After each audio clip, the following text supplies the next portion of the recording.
Beyond the orbit of Neptune lies a vast, dark graveyard of cosmic leftovers.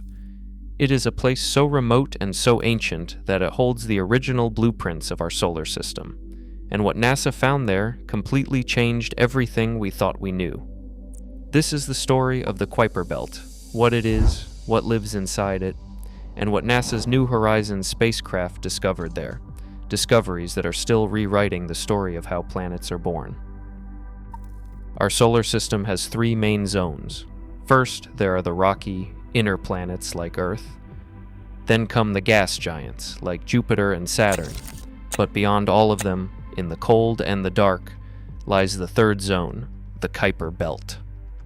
Imagine a giant donut of icy debris circling our sun far beyond the most distant planet. This is not a thin, flat ring like the asteroid belt. It is a massive, puffed-up disk, starting at Neptune's orbit, about 30 times farther from the sun than Earth is, and stretching out for billions of miles. For decades, it was only a theory. As far back as the 1940s, astronomers like Kenneth Edgeworth and later Gerard Kuiper speculated that there must be a population of icy bodies left over from the formation of the solar system, orbiting out in the darkness. But for a long time, that was all it was, a ghost in the equations. The objects were too small, too dark, and too far away to see. That all changed in 1992, when the first Kuiper Belt object after Pluto was finally discovered. Since then, we have found thousands, and we now believe there are hundreds of thousands of objects larger than 100 kilometers across, and millions of smaller ones. It is home to the dwarf planets we know and love, Pluto, Eris, Haumea, and Makemake. For a long time, we thought of it as a cold, dead, and mostly static region, the final quiet frontier of our solar system. But that was before we sent a scout. Enter New Horizons. This is the hero of our story. After its historic flyby of Pluto in 2015, which revealed a world far more complex and active than we ever imagined, the spacecraft had a new, even more ambitious goal. With its remaining fuel, it would venture deeper into the Kuiper Belt to visit an object that was nothing more than a faint speck of light from Earth. Finding a target was an incredible challenge. It was a true needle in a haystack problem. The Kuiper Belt is vast, and the objects within it are tiny and reflect very little light.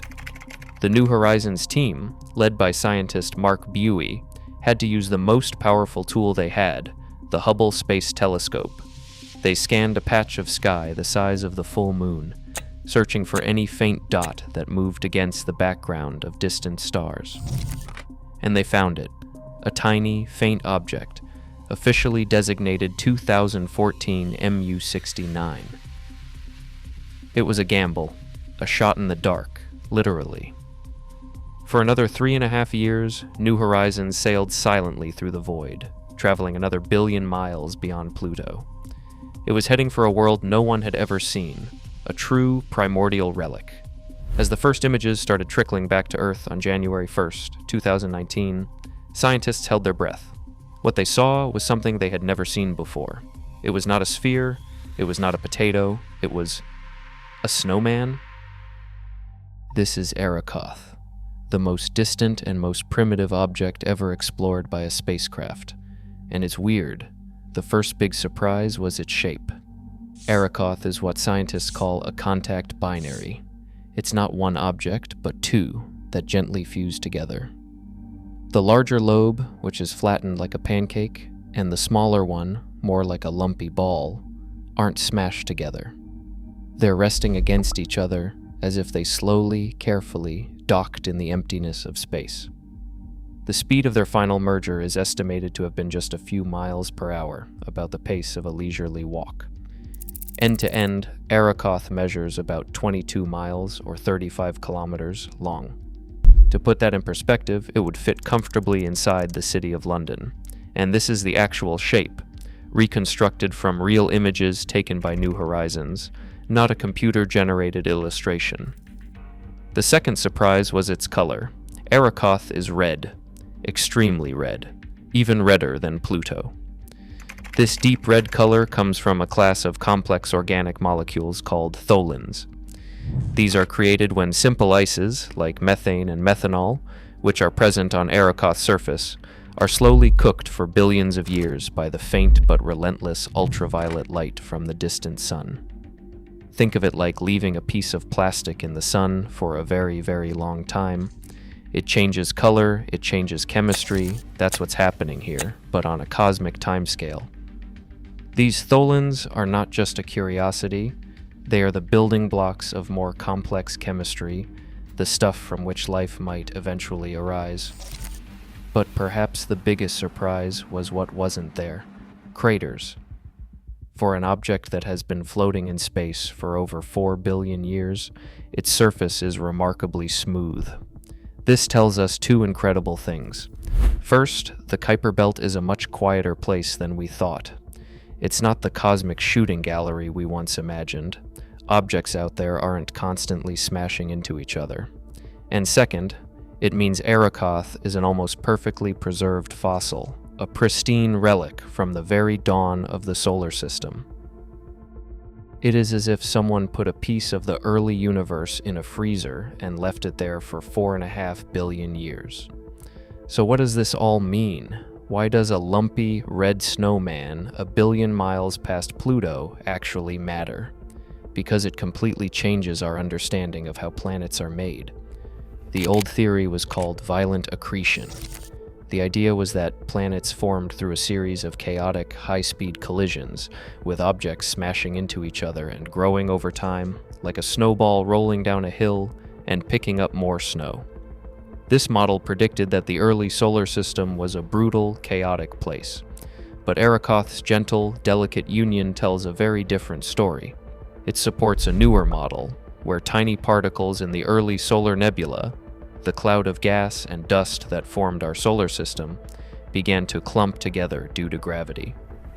These clumps grew larger, not through violent collisions, but by gently pulling in more material, eventually forming two separate lobes that then slowly spiraled towards each other until they touched and stuck.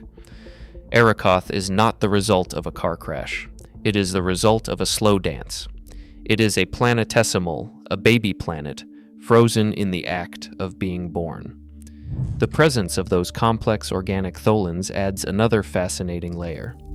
Scientists found evidence for methanol, water ice, and organic molecules on the surface. This suggests that the chemical ingredients that could one day lead to life were not just present in the warm, inner solar system. They were here, in the coldest, most distant regions, from the very beginning. The building blocks of life are not a local phenomenon. They appear to be universal.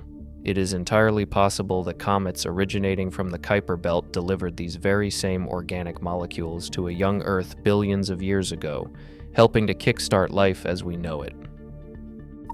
Just when we thought the New Horizons mission had delivered its final surprise, it found something else, something that should not be there. In February 2024, NASA announced that the spacecraft's dust counter was picking up unexpectedly high levels of dust, far beyond the main part of the Kuiper belt.